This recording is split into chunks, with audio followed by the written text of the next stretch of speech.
شریعت کی تعلیمات یہ ہوں گی. میرے رشتہ دار آپ پر اعتراض کر رہے ہیں کہ مفتی صاحب کی عمر 50 سال کے قریب ہے, پھر بھی آپ نے چوتھی شادی کنواری سے کی ہے, یہ غیر اخلاقی نہیں ہے کیا؟ آپ کے رشتہ داروں کو مل نہیں رہا رشتہ, سمجھ رہے ہو؟ یہ سوال جہاں میری شادی ہوئی ہے ان سے پوچھنا چاہیے. میرے 2 گھر والے طلاق یافتہ ہیں, 2 کیا ہیں, 2 غیر طلاق یافتہ ہیں. تو اور حقیقت یہ ہے, میں بار بار بتاتا ہوں, میں مذاق نہیں کر رہا ہوتا, میں جھوٹ نہیں بول رہا ہوتا. میں نے نکاح کا پیغام پاؤں سے معذور لڑکیوں کو بھی بھیجے ہیں, نکاح کا پیغام ہم نے لکوا کی مریضہ خاتون کو بھی بھیجا ہے, بہری خواتین, گونگی بہری خواتین کو بھی بھیجا ہے. کسی نے ہمیں قبول نہیں کیا, ریجیکٹ کر دیا. سوسائٹی کا گرا ہوا مال سمجھا ہم سے کہ مولوی اس قابل نہیں ہے کہ ہم اس کی تیسری بیوی بنے, اگرچہ ہم پاؤں سے معذور ہیں, یہ اس قابل نہیں ہے. سمجھتا ہے کہ نہیں سمجھتا ہے؟ ہم ٹرائی پھر بھی کرتے رہے. ہمیں کنواری ملی, ہم نے وہاں ٹرائی مارا, طلاق یافتہ کو ٹرائی مارا, بیوہ کو ٹرائی مارا. تو جہاں ہوگا وہیں کریں گے نا. نہیں آئی بات میرا خیال ہے سمجھ میں؟ تو جہاں ہوگی ہم کیا کریں گے, تو ہم وہیں کریں گے. تو اب یہ اعتراض تھرڈ پرسن کو نہیں ہونا چاہیے, یہ اعتراض ہونا چاہیے لڑکی والوں کو کہ آپ نے ہماری کنواری بیٹی سے شادی کیوں کی. آپ 50 سال کے ہونے والے ہو, آپ کے کبھی 15.25 کی رپورٹ ہوتی ہے, کبھی 15.16 کی رپورٹ ہوتی ہے, اتنی بچوں کے لے کے آپ گھوم رہے ہو, پہلے سے آپ کی اتنی شادیاں ہیں, تو آپ کی یہ جرت کیسے ہوئی آپ نے ہمارے گھر نکاح کا پیغام بھیجا؟ یہ ان کو اعتراض ہونا چاہیے تھا. ان کو اعتراض ہوتا تو میں نہیں بھیجتا, میں کہتا میں نہیں بھیج رہا, ٹھیک ہے آپ کو اچھا نہیں لگ رہا, میں نہیں بھیج. جب ان کو اعتراض نہیں ہے اور وہ خوش ہیں الحمدللہ, میرے سسرالوں سے الحمدللہ اب تک کی رپورٹ کے مطابق خوش ہیں, تو جب وہ خوش ہیں, وہ سمجھ رہے ہیں کہ ہمارے بچوں کے ساتھ اچھا ہو گیا, اچھا گھر مل گیا, ان کو خوش ہے, خوش زندگی گزار رہے ہیں وہ, تو پھر یہ پڑوسیوں کو یا محلے میں یا کسی اور کو تکلیف ہو رہی ہے, تو یہ تکلیف اس کی علامت ہے, اس کو کوئی معذور بھی نہیں مل رہی. تو وہ میرا وہ والا غم ہے جو پہلے مجھے ہوا کرتا تھا. سمجھ رہے ہیں نا؟ تو بھائی جب جو مل رہا ہے کر لو شادی, اس میں کیا جا رہا ہے. تو میری حقیقت بتاؤں, میری خواہش یہی تھی کہ میں طلاق یافتہ سے ہی کروں, اب بھی میری یہی خواہش تھی, یا کسی بیوہ سے کروں. میں کوئی مناسب جگہ مجھے بیوہ یا طلاق یافتہ ملے تو میرے دوست گواہ ہیں کہ میں پہلی کوشش وہیں کرتا تھا, لیکن نہیں ہوئی. تو جہاں ہوئی ہے اس پہ تو تانے نہ دو نا. تو یہ تو سوال ان کو ہوتا ہے کہ آپ سسرال والوں سے پوچھا جائے کہ آپ نے کیوں کی ان سے, تو وہ کہیں گے ہم خوش ہیں جب ہمیں اچھا, ان کے خیال میں نہیں کہہ رہا کہ میں اچھا ہوں, ان کے خیال میں کہتے ہیں ہمیں اچھا رشتہ مل گیا. تو یہ ان سے پوچھو سمجھتا ہے کہ نہیں سمجھتا ہے.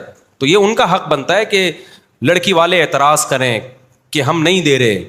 یہ بالکل ایسا ہی ہے جیسے نبی صلی اللہ علیہ وسلم نے 50 سال کی عمر میں حضرت عائشہ سے کی نا, 9 سال کی, تو 9 سال عمر تھی.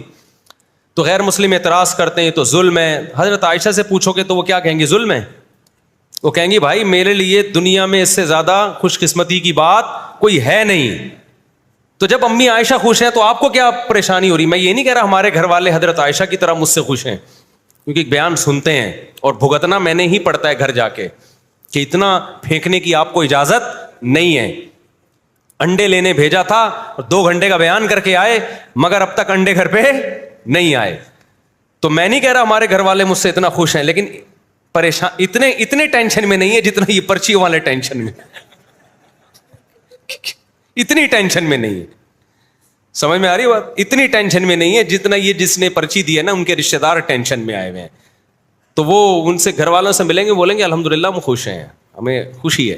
سمجھتا ہے. تو جب ان کو کوئی پریشانی نہیں ہے, ہمیں کوئی پریشانی نہیں ہے, تو پھر باقیوں کو کیوں پریشانی ہو رہی ہے؟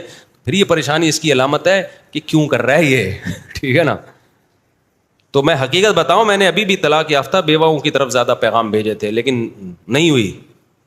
ہو سکتا ہے بہت سی بیواؤں کے فون آنا شروع ہو جائیں, اچھا ہم نے تو آپ کی طرف پیغام بھیجا تھا تو آپ نے ریجیکٹ کر دیا تھا. تو بھائی صرف بیوہ یا طلاق یافتہ ہونا کافی نہیں ہے. اب کوئی میرا بھی تو دل مائل ہو نا, خالی یہ تھوڑی کہ بیوہ یا طلاق یافتہ ہو, تو میرا بھی تو دل مائل ہو نا. اگر ایسے ہی کوئی شادی کا مطلب یہ ہے کہ کوئی بھی آ جائے کچھ بھی کر لو, تو پھر تو وہ نکاح تھوڑی رہتا ہے, پھر تو آپ کو بیوی سے محبت ہی نہیں ہوگی. اب مثال کے طور پر کوئی بیوہ کے والدین کی طرف سے پیغام آیا, مفتی صاحب ہماری بچی بیوہ ہے, آپ بیواؤں کے بڑے فضائل بیان کرتے ہیں, آپ نکاح کر لیں. اب مجھے وہ بیوہ سمجھ میں ہی نہیں آ رہی, کسی بھی وجہ سے نہیں آ رہی, اخلاقی اعتبار سے نہیں آ رہی, یا شکل کے اعتبار سے مجھے لگتا کہ میرا دل اس کی طرف مائل ہی نہیں ہوگا. تو پھر ایسی بیوہ سے قرآن نے آپ کو نکاح کی اجازت نہیں دی ہے. وجہ اس کی ہے کہ آپ اس کو پھر بیوی والی محبت دے ہی نہیں پاؤ گے. تو ما طاب لکم, جو تمہیں پسند آئیں.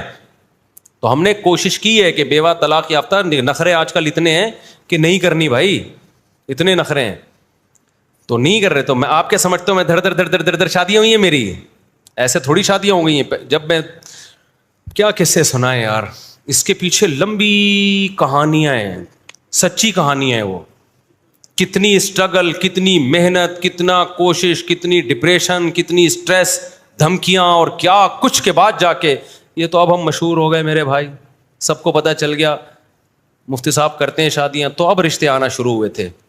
اچھا میرے بھائی, تو آپ ویسے میں آپ کو بتا دوں, اللہ کا شکر ہے, میں نہیں کہہ رہا میں بہت نیک ہوں یا میرا گھر والوں کے ساتھ سلوک بہت اچھا ہے, یہ میرے گھر والے بہت خوش ہیں, میں یہ دعوے نہیں کرتا, لیکن یہ بتا دوں کہ اتنے ناراض بھی نہیں ہیں جتنے آپ لوگ سمجھتے ہو.